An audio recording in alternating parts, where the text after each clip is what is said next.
This video is brought to you by Tornado Energy Drinks. Check out the link in the description for more details. Rainbow Six Siege has been out now for more than a week, and I've played it a lot already, having a lot of fun with it, and that's not including the time that I spent with the alpha and beta versions of the game. And whilst it's really addictive, there are a few things that I would definitely change to improve the overall game, and I'm interested to see whether you agree or not. Where to start then? Well, let's start with the biggest problem the game faces, the netcode. I know it feels like we can't get away from this term anymore with new games, but I'm afraid we can't really avoid talking about it. There are some noticeable problems right now with the netcode of the game. To start with, players who peak fast and first have a massive advantage over a player who is stationary. Sometimes, in fact, you can be killed before you've even seen the enemy on your screen, but for them, you're well within their sights, as is quite often when you get to see the kill cam. That is clearly not ideal for a close quarters game with such a fast time to kill, and it's not working as intended. Hitboxes can also be odd at times too. You see a player behind a shield and you're aiming directly at their head, but sometimes the bullets just don't seem to hit and end up going into a void. It's not just shields though. Sometimes you shoot 2 bullets at someone and they instantly drop, and other times it feels like you're shooting half a mag and don't come away with a kill. They're probably then going to turn around and one-bang you. These inconsistencies could be down just to some server issues or server lag on launch, and hopefully can be corrected, but if you couple these netcode problems with the fact that any gun in the game can kill in one shot to the head, it would seem regardless of distance, and you can have some instant deaths sometimes without really knowing what the hell happened. Ubisoft have stated that the game is running at 64 tick with player updates to the server every 30 seconds, but honestly, it doesn't feel like that. It's actually quite hard to get past the constant problems with inconsistent hit reg, shots not registering, and also the rubber banding depending on the connection you get to the server, and sometimes if you've blown a wall up and you're trying to get through it, it will just constantly pull you back and you get this horrible warping effect. In fact, Ubisoft do plan to make it so you can pick the data center you want to connect to, with the idea being that it will ensure players get a more consistent connection to their servers. Ubisoft have also said that they're going to look at increasing player updates to the server if they're able to do that at some point down the line, so at least they are aware of the problems. I also think a co-op campaign would have been a fantastic thing here, and it's a shame not to see one in the game. It's a big missed opportunity in my opinion. The cutscenes you see when you do the situations and unlock new characters are fantastic, and the situations themselves are good, but they're mostly training missions more than anything else. Taking place on multiplayer maps, they force you to try different aspects of the game, like setting up defenses, defusing bombs, trying to rescue hostages, all things that you'd encounter in a multiplayer match. It's a bit of a tutorial for sure. A full story-based co-op though, with a squad of 4 to 5 players would have been awesome, particularly when you consider that the last situation you unlock, called Article 5, actually makes you do the mission with 4 online teammates, and it really shows you what a co-op sort of campaign could have been like. Not only do you see a really cool cutscene before you start the mission, but the whole play area is filled with this contingent causing a yellow dust over the entire map, which is something that isn't present in any of the other multiplayer maps or modes. In fact, this map itself doesn't seem to be in the multiplayer right now, so maybe it's going to come with a DLC later down the line. Also, why can't we have more of these dynamic elements in the multiplayer? The matchmaking is still a big problem.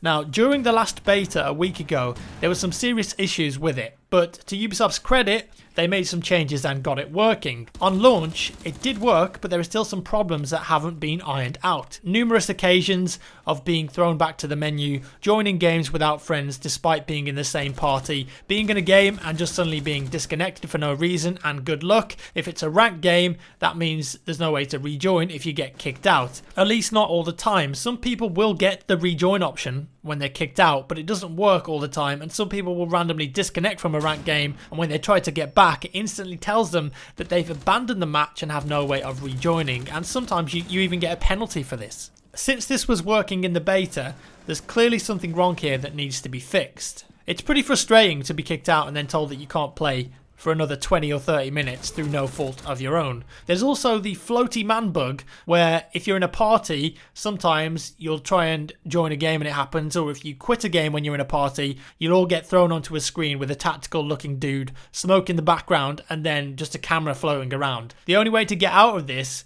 is by Alt and F4. The options or escape menu doesn't work. Now these matchmaking experiences are based off my experiences on PC. I haven't played the game on Xbox One or PS4, so I don't know what it's like there, but on PC it's definitely not working correctly. Tactical shields are the next big thing I would take a look at. Right now, the attacking team can pick 3 operators with shields. You have the ability with a shield to cover yourself whilst moving forward, but you're also able to hip-fire your pistol. Now of course, it's not as accurate as it would be if you were using ADS, and they've nerfed it quite a bit, which I like. But with a good pistol and a laser sight, which you can buy for like 50 credits, that's going to improve your hip fire, meaning that you can still do a lot of damage despite being covered with a shield.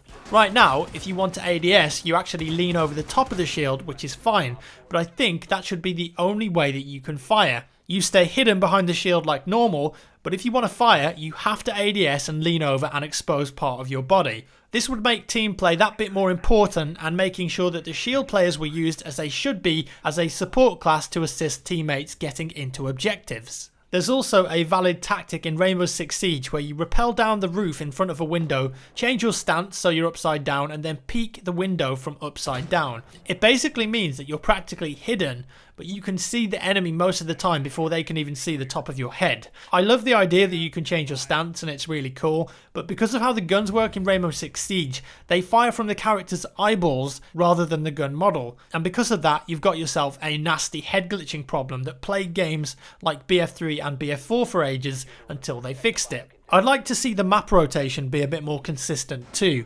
I find that you tend to play some of the maps constantly and some of the other maps very rarely, and despite having your preferences in the options, it doesn't really seem to actually change that much, and quite frankly it doesn't work. I've played on maps that I've definitely had turned off in the filters. The problem is that some of the maps are fantastic. I just wish I could play some of my favourites more often. In fact, since launch, I don't think I've played all of the maps available because some of them just don't seem to come up as much as the others. I'd also like the option to pick the game mode I want to play as well, rather than leaving it to choice. And whilst I'm on the topic, why can't it say what game mode I'm playing on the operator selection screen for anyone that missed it during the map loading? Picking your operator is very dependent on the game mode you're playing, because for instance, you probably don't want Fuse smashing through his cluster grenades if you're in a hostage rescue mode, but if you miss the loading screen, you might end up having no idea what game mode you're playing until the drone section starts. And as I've mentioned before, I think the ability to purchase gear and operators without having to back out of the game and returning to the main menu would be pretty welcomed as well. Surely there could be an option somewhere when you're dead where you can unlock new items in between rounds and customize your guns.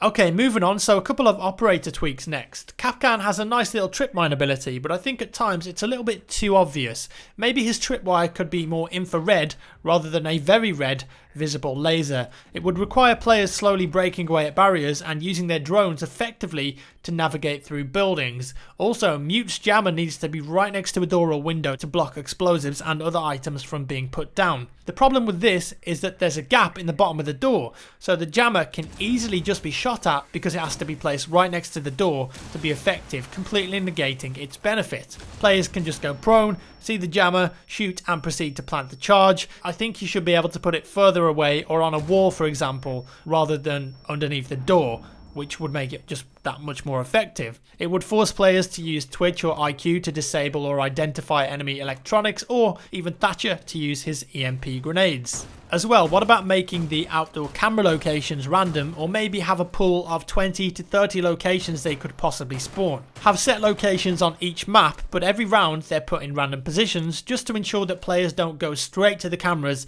and destroy them instantly once they've learned the positions, because there's already images and videos available which show you all of the camera positions on every map. Sure, they can just learn all the new spawns as well, but at least it's going to ensure that they don't know exactly where the cameras are every single round. Alongside this, I do think it would be better in a ranked match if you can't play the same defensive position 2 rounds in a row. Right now, people will pick certain spots that are extremely hard to breach and pick them every single round of the game in a ranked match. The perfect example is House. Most people always pick the garage, and it just makes the game really boring and the defenders always seem to win. If it was randomized like it is in casual, which I think is a much more competitive and ranked way of doing things, you'd be forced to change and adapt, so you couldn't pick the same place twice, and it would just make the game a bit more interesting. Finally, I think the environments on the maps are fantastic. In fact, some of the best parts of some of the maps are the outside areas, but sadly, they don't get any use. Unfortunately, it's just down to the way that the game is designed, but I would like to see the potential of more outside based maps maybe in a DLC